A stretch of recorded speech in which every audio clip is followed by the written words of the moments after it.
So the other day, my friend and I were up to no good, wasting time in a Discord call trying to fend off boredom, when somehow we ended up watching Heated Rivalry. The entire thing. One sitting.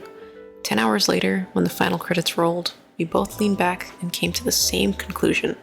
Surely this had to be based on fanfiction. Not even as an insult, mind you. Plenty of movies and shows started life on websites like Archive of Our Own. At this point, that pipeline practically exists. But then I looked it up, and somehow we were both wrong. Heated Rivalry started as a published book.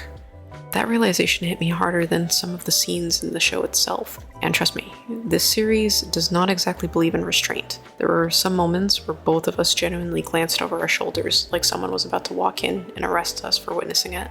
Modern television really doesn't hold back anymore when it comes to intimacy. And to be clear, this isn't me singling out LGBTQ media. I say the exact same thing about shows like Outlander, which I love, which sometimes feel less like historical dramas and more like endurance tests made entirely of sex scenes stitched together by occasional dialogue.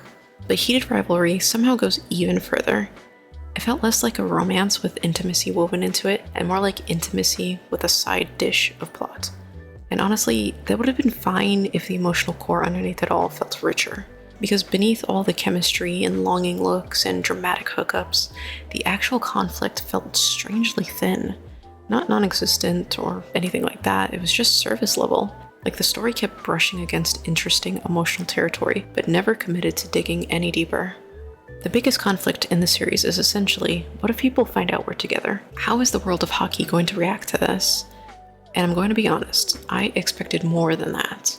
Maybe this is more about me than the show, because I'm not deeply invested in sports culture or celebrity culture. I watch games, I know athletes, but I genuinely couldn't care less who somebody dates behind closed doors. So I kept asking myself, would Shane and Ilya really face this much internal fear over being together in this day and age? For Ilya, it made sense. He comes from Russia, there are cultural expectations, social pressures, fears ingrained into him from childhood. That conflict tracks. But Shane has a loving family, supportive friends, stability. The show establishes that almost immediately. So when both characters are carrying the exact same emotional hesitation, it starts feeling less like two unique people and more like the story repeating the same conflict twice, or thrice really, if you want to count in Scott. And maybe the book handles this better, maybe there's nuance that got flattened in adaptation, but watching the show, I kept waiting for another layer that never really arrived. Because there were many more interesting conflicts sitting right there. This is a story about two athletes at the absolute top of their sport, rivals supposedly, and yet the rivalry feels barely like one. Where's the resentment? Where's the pressure? Where's the fear that this one person might outshine you forever? There's so much emotional complexity in being tied to someone who is simultaneously your equal, your competition, and your obsession. You can love somebody and still resent them.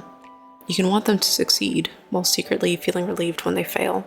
You can even crave intimacy with someone while also wondering if being close to them is destroying your own identity. That's compelling.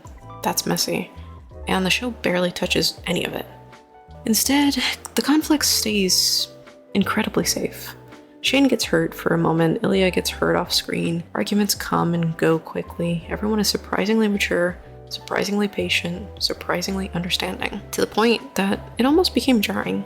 Even the side relationships felt oddly frictionless. Both girlfriends are written as if they already emotionally accepted that they would never truly be loved back to the same degree, and that alone could have carried entire episodes worth of emotional tension.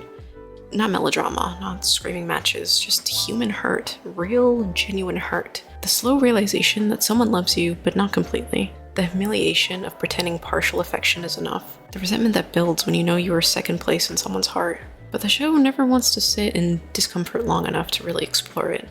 Everything resolves too smoothly, too cleanly, and that's ultimately why it feels like fanfiction to me. Not because it was romantic, or even because it was explicit, or even for the tropes, because honestly, those, I don't hold those against any shows. Tropes are there for a reason, and we like them. But because the story seemed deeply invested in delivering emotional gratification while avoiding prolonged emotional consequence. It wanted the yearning, the hookups, the secret meetings, the dramatic confessions, but not the uglier emotions that naturally come with a relationship like this. And that left me feeling strangely hollow by the end of it. Like I watched 10 hours of a story that constantly hinted at depth without ever truly diving into it.